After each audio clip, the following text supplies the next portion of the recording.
Hello students, welcome back in goodwill Educare. तो बच्चे, जैसा कि ऑलरेडी हम लोग बिजनेस स्टडीज क्लास 12 का पढ़ रहे हैं और इसमें हम लोग फर्स्ट चैप्टर भी डिस्कस कर रहे हैं, nature and significance of management. Nature and significance of management. तो प्रीवियस क्लास में हमने मैनेजमेंट के कैरेक्टरिस्टिक्स, मैनेजमेंट का इंपॉर्टेंस ऑलरेडी हम डिस्कस किए हैं। तो आज के क्लास में उसके बाद के टॉपिक को हम डिस्कस करेंगे। चलिए स्टार्ट करते हैं। Nature of management. मैनेजमेंट का नेचर क्या है? जब भी बच्चे आपसे क्वेश्चन पूछा जाएगा कि मैनेजमेंट का नेचर क्या है, तो उसमें management is an art, management is a science, management is a profession की बातों को हमें बताना होता है कि मैनेजमेंट आर्ट है कि साइंस है कि प्रोफेशन है। चलिए देखते हैं मैनेजमेंट के नेचर के बारे में। Some authors regard management as a science because there are well tested and experimented principles of management। कुछ ऑथर कहते हैं कि मैनेजमेंट साइंस है, कुछ ऑथर कहते हैं मैनेजमेंट साइंस है because there are well tested and well experimented principles of management। क्योंकि इसमें well tested और well experimented principles मैनेजमेंट में अप्लाई हुए हैं। Some authors describe management as an art। कुछ लोग कहते हैं मैनेजमेंट आर्ट है because more practice is required in management। क्योंकि मैनेजमेंट में प्रैक्टिस की रिक्वायरमेंट ज्यादा है। Some authors consider that management is going towards the path of profession। ठीक है, मतलब कुछ लोग कहते हैं मैनेजमेंट आर्ट है, कुछ कहते हैं साइंस है, कुछ लोग कहते हैं प्रोफेशन है। चलिए हम देखते हैं वन बाय वन डिटेल में कि आर्ट के क्या कैरेक्टरिस्टिक्स होते हैं, आर्ट का कौन सा कैरेक्टरिस्टिक्स मैनेजमेंट में अप्लाई होता है, मैनेजमेंट से सिमिलर है, साइंस के क्या कैरेक्टरिस्टिक्स हैं, साइंस के कौन कौन से कैरेक्टर मैनेजमेंट से सिमिलर हैं, और प्रोफेशन के सेम वे। चलिए वन बाय वन डिस्कस करते हैं। आप अगर नोट करना चाहते हैं तो नोट कर लीजिए।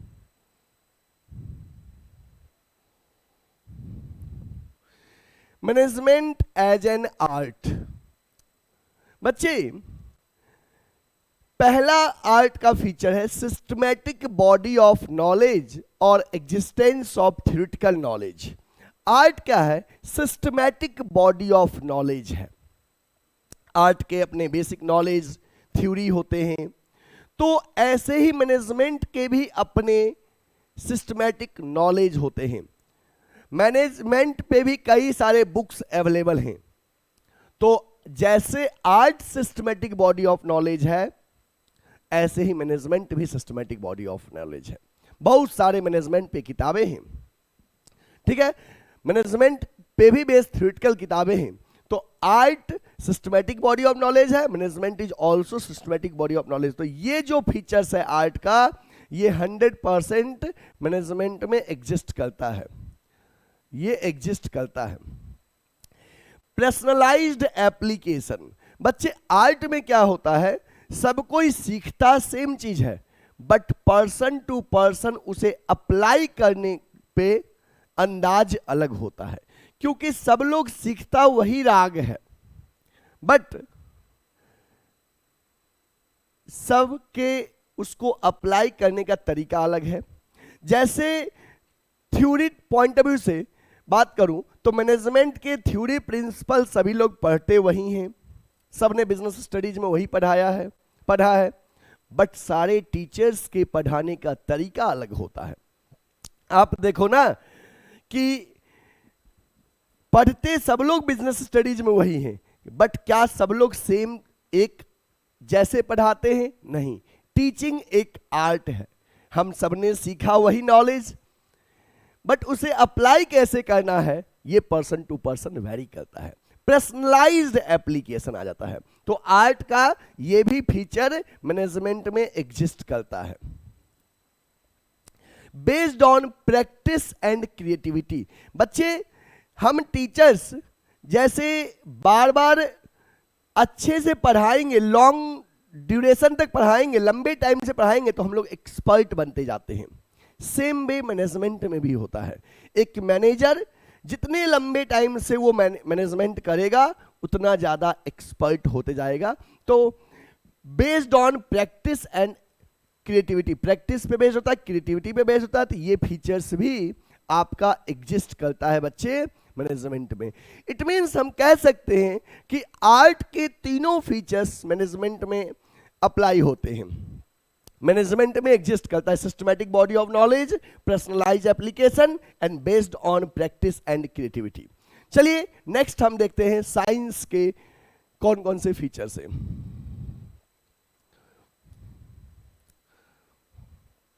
Systematic body of knowledge, like art, science is also systematic body of knowledge.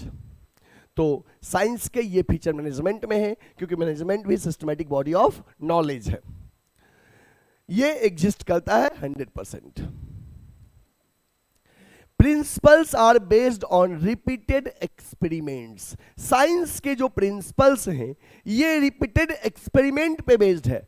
तो मैनेजमेंट के भी प्रिंसिपल एक्सपेरिमेंट पे बेस्ड है, लेकिन साइंस और मैनेजमेंट में थोड़ा अंतर है कि मैनेजमेंट का जो प्रिंसिपल है वो बिहेवियर पे बेस्ड है, क्योंकि मैनेजमेंट में हम लोग ह्यूमन बिहेवियर का अध्ययन करते हैं। तो ये वाला जो आपका है principles are based on repeated experiments, ये 50-50 है। 50% अब मैनेजमेंट से सिमिलर है, 50% नहीं है। ठीक है। यूनिवर्सल वैलिडिटी, यूनिवर्सल वैलिडिटी का मतलब होता है हर जगह अप्लाई होगा। साइंस के प्रिंसिपल हर जगह अप्लाई होते हैं, लेकिन मैनेजमेंट का प्रिंसिपल हर जगह अप्लाई नहीं होता है, यूनिवर्सल वैलिडिटी नहीं है। तो जो साइंस का ये प्रिंसिपल है यूनिवर्सल वैलिडिटी, ये 100% सिमिलर नहीं है मैनेजमेंट के प्रिंसिपल से। मैनेजमेंट का प्रिंसिपल ह्यूमन बीइंग पे अप्लाई होता है, और ह्यूमन बीइंग का बिहेवियर अलग अलग होता है, हर जगह जरूरी नहीं कि सेम प्रिंसिपल अप्लाई हो जाए। तो ये एग्जिस्ट नहीं करता है मैनेजमेंट में। ठीक है। तो साइंस के ये 3 प्रिंसिपल जो फीचर जो है सिस्टमैटिक बॉडी ऑफ नॉलेज, पहला है मैनेजमेंट में, principles are based on repeated experiments. Management में भी हम बार बार रिपीटेड एक्सपेरिमेंट पे बेस्ड है, बट 100% नहीं है, सिमिलर 50-50 है। और यूनिवर्सल वैलिडिटी जो है साइंस का फीचर्स तो है, बट मैनेजमेंट में 100% अप्लाई नहीं होता है। तो दो है 50-50, पहला 100%, दूसरा 50-50, और तीसरा बिल्कुल ही नहीं, ये आपको मैनेजमेंट में अप्लाई नहीं है। Next, management as a profession. Management as a profession बात करते हैं बच्चे, ध्यान दीजिएगा। देखिए, well defined body of knowledge, बच्चे प्रोफेशन के well defined body of knowledge होते हैं, तो मैनेजमेंट में भी well defined body of knowledge होता है। मैनेजमेंट के भी अपने कई सारे किताब हैं, जैसे कि प्रोफेशन में कई सारे किताब होते हैं, नॉलेज होता है, सेम मैनेजमेंट में भी है। रिस्ट्रिक्टेड एंट्री, ये देखिए प्रोफेशन में क्या है, रिस्ट्रिक्टेड एंट्री है।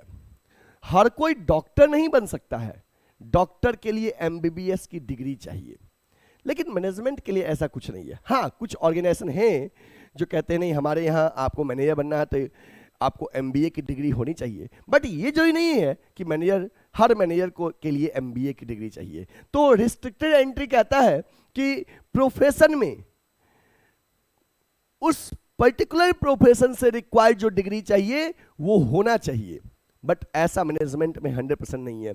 तो पहला तो 100% एग्जिस्ट करता है, दूसरा ये एग्जिस्ट नहीं करता है मैनेजमेंट प्रिंसिपल में, नॉट एग्जिस्ट। प्रोफेशन का ये कैरेक्टर जो है मैनेजमेंट में एग्जिस्ट नहीं करता है।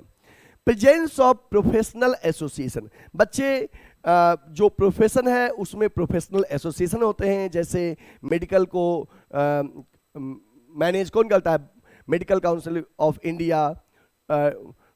ऐसे ही आपको जो मैनेजमेंट है, ऐसा मैनेजमेंट के लिए कोई प्रोफेशनल एसोसिएशन अभी नहीं है, तो ये वाला भी आपको एग्जिस्ट नहीं करता है, not exist.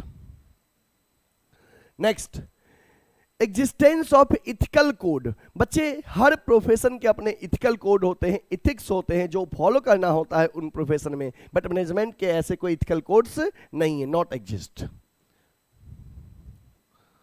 Next, service motive. बच्चे मैनेजमेंट प्रोफेशन का मोटिव होता है सर्विस मोटिव, जैसे डॉक्टर का मोटिव होता है कि वो अपने पेशेंट को अच्छे से सर्विस दे, बट मैनेजमेंट का ऐसा नहीं है, मैनेजमेंट का होता है प्रॉफिट मोटिव, तो ये भी एग्जिस्ट नहीं करता है। तो अब हम कह सकते हैं कि मैनेज जो प्रोफेशन है उसके ये 4 कैरेक्टर जो हैं ये मैनेजमेंट में नहीं है, ये मैनेजमेंट में नहीं है, केवल एक है, तो हम मैनेजमेंट को प्रोफेशन नहीं कह सकते हैं। ठीक है, चलिए नोट करना है, नोट कर लीजिए।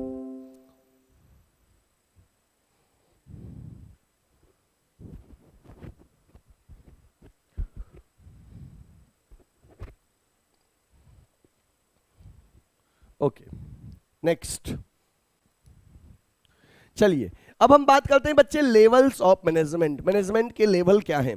तो मैनेजमेंट के 3 लेवल होते हैं, टॉप लेवल, मिडिल लेवल और लोअर लेवल और सुपरवाइजरी लेवल।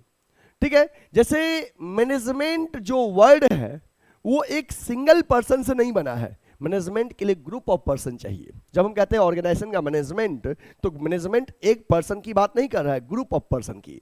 ठीक है, तो ऐसे ही ऑर्गेनाइजेशन में जो ग्रुप ऑफ पर्सन जो ऑर्गेनाइजेशन को मैनेज कर रहे हैं वो 3 लेवल पे वर्क करते हैं, टॉप लेवल, मिडिल लेवल और lower level. Top level, middle level और लोअर लेवल। चलिए हम बात करते हैं टॉप लेवल पे कौन वर्क कर रहा है, मिडिल लेवल पे कौन कर रहा है, सुपरवाइजरी लेवल पे कौन वर्क कर रहा है। चलिए देखते हैं बच्चे।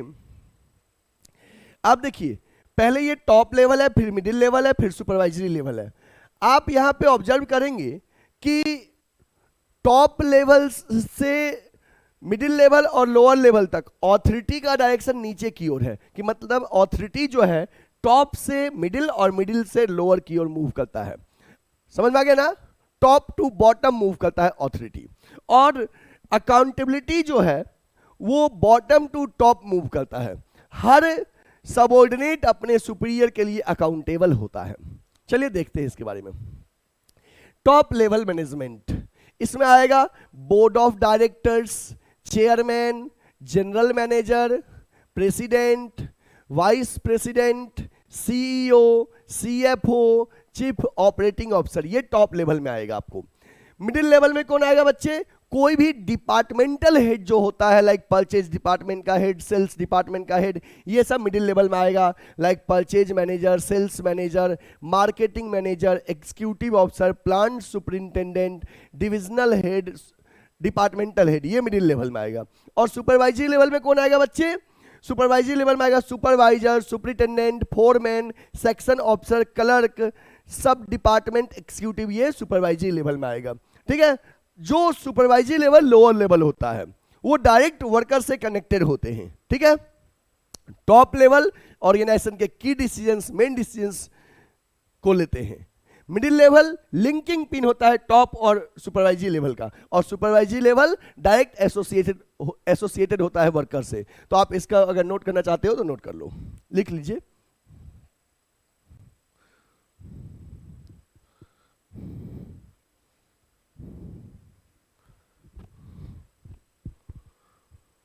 Okay,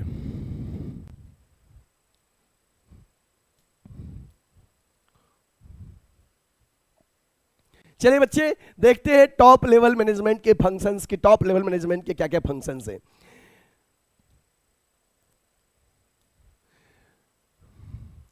determining the objectives of enterprise, मतलब टॉप लेवल मैनेजमेंट जो है ऑर्गेनाइजेशन के ऑब्जेक्टिव्स को डिटरमाइन करने में हेल्प करता है कि ऑर्गेनाइजेशन का क्या गोल है, ऑर्गेनाइजेशन के सभी पर्सन किस डायरेक्शन में वर्क करेंगे। तो सब कोई गोल के डायरेक्शन में वर्क करता है। तो ऑर्गेनाइजेशन का जो मेन गोल है, मेन ऑब्जेक्टिव्स है, that is determined by the top level management। Organisation के जो टॉप लेवल मैनेजमेंट है वो ऑर्गेनाइजेशन के ऑब्जेक्टिव्स को डिटरमाइन करते हैं। नेक्स्ट हमारा बच्चे framing the plans and policy, जो ऑर्गेनाइजेशन के प्लान्स हैं बच्चे, जो पॉलिसी हैं, this plans and policy are framed by the top level management. assigning the organizing activity to middle level, middle level के लिए ऑर्गेनाइजिंग एक्टिविटीज कौन करता है परफॉर्म? Top level. मतलब कि assigning the organising activities, organising activity assign करता है middle level को। Assemble the resources like finance and fix assets, finance का अरेंजमेंट करना, फिक्स एसेट्स का अरेंजमेंट करना, ये आपको टॉप लेवल का मैनेजमेंट करते हैं। Responsible for welfare and survival of the organisation, organisation के सर्वाइवल के लिए, वेलफेयर के लिए रिस्पॉन्सिबल है top level management. Liaison with the outside world for example meeting government officers. बच्चे आउटसाइड वर्ल्ड के साथ लाइजन कौन रखता है? Top level management. To integrate diverse element and coordinate the activities, जो अलग अलग एलिमेंट है उनको इंटीग्रेट करता है top level management. Analyse the business environment and its implication, top level management जो होता है बिजनेस एनवायरनमेंट को स्कैन करता है, उसके इंप्लीकेशंस को देखते हैं। सुनो बच्चे, कुल मिला के जो टॉप लेवल मैनेजमेंट है, they take the key decisions of the organisation like determining objectives of organisation, framing plans and policy, assigning the organising activity to the middle level. Top level ने प्लानिंग का काम कर लिया, अब middle level कहेगा organising का काम करो तुम। Assembling the resources like finance and fix assets, जो ऑर्गेनाइजेशन के मेन फाइनेंस की अरेंजमेंट और फिक्स एसेट्स का अरेंजमेंट टॉप लेवल मैनेजमेंट करते हैं। Responsible for welfare and survival of the organisation, organisation के वेलफेयर के लिए, सर्वाइवल के लिए कौन रिस्पॉन्सिबल है? Top level management. Liaison, liaison का मतलब होता है कनेक्शंस, कि आउटसाइड वर्ल्ड के साथ रिलेशन कौन बनाता है? Top level management. जितने बड़े बड़े डिसीजंस होते हैं, मीटिंग होते हैं, वो सब टॉप लेवल मैनेजमेंट करते हैं। ठीक है, गवर्नमेंट के साथ और बिजनेस एनवायरनमेंट को स्कैनिंग करने का काम भी टॉप लेवल मैनेजमेंट करते हैं। ठीक है बच्चे, ये देखो एकदम टॉप लेवल मैनेजमेंट, एकदम देख रहे हैं ना, मल्टीपल की डिसीजंस टॉप लेवल मैनेजमेंट लेते हैं। ठीक है, चलिए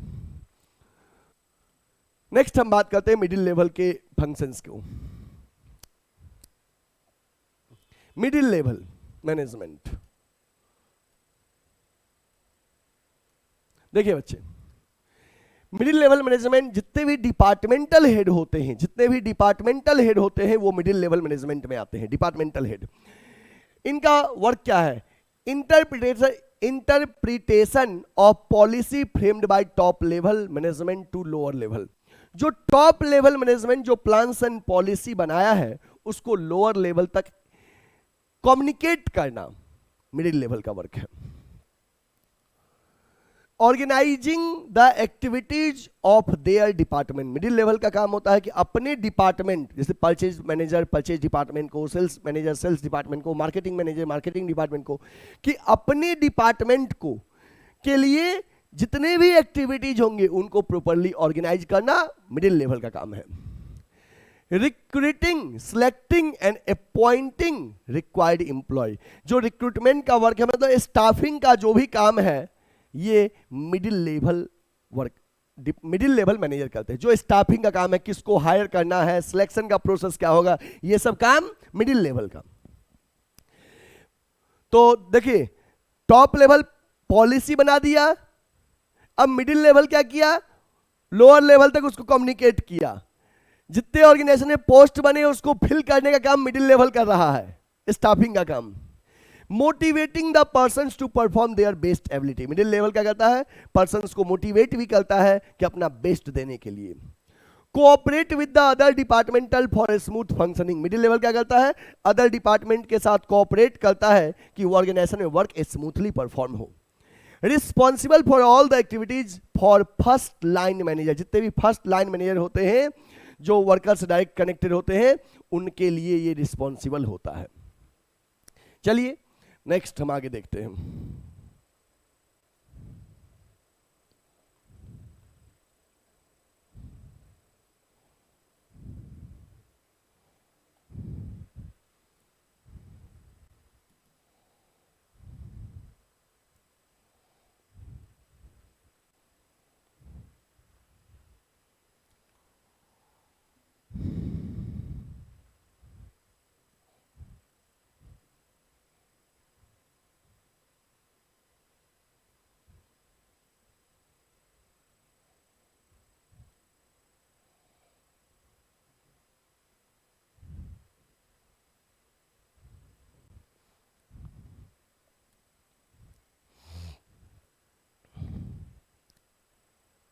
चलिए बच्चे बात करते हैं सुपरवाइजरी लेवल मैनेजमेंट का, कि सुपरवाइजरी लेवल ऑफ मैनेजमेंट जो होते हैं इनके क्या फंक्शंस हैं।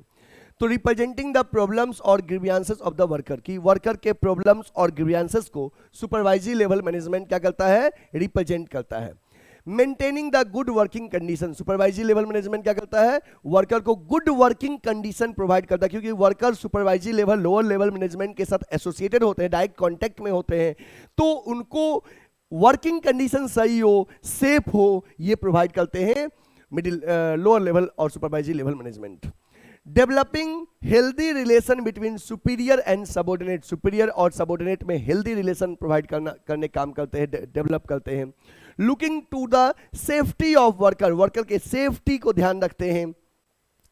Try to maintain precise the standard of quality, quality का ध्यान रखते हैं कि प्रोडक्ट की क्वालिटी अच्छी होनी चाहिए। They are responsible for boosting the morale of the worker, worker के मोरल को बूस्टअप करते हैं, क्यों, क्योंकि वर्कर से वो डायरेक्ट कॉन्टेक्ट में होते हैं, वर्कर के जस्ट सीनियर वही हैं, तो वर्कर के मोरल को भी बूस्टअप करते हैं कि वर्कर सही से अपना गोल अचीव करे, टारगेट अचीव करे, कोई दिक्कत ना हो उनको, उनके कॉन्फिडेंस लेवल को मेंटेन रखते हैं।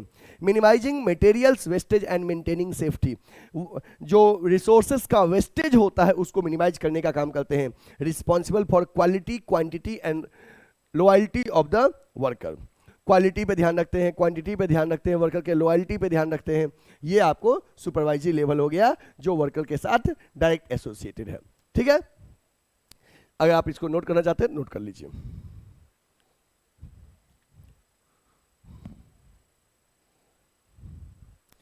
इसके बाद जो बच्चे हमने बात किया टॉप लेवल, मिडिल लेवल और लोअर लेवल, इनके फंक्शंस के बारे में, तो आपको एक बार में तीनों स्क्रीन पे मिल जाएगा। जो हमने अभी डिस्कस किया था टॉप लेवल, मिडिल लेवल और लोअर लेवल का, वही चीज आपको स्क्रीन पे दिख रहा है, आप नोट कर लीजिए एक साथ।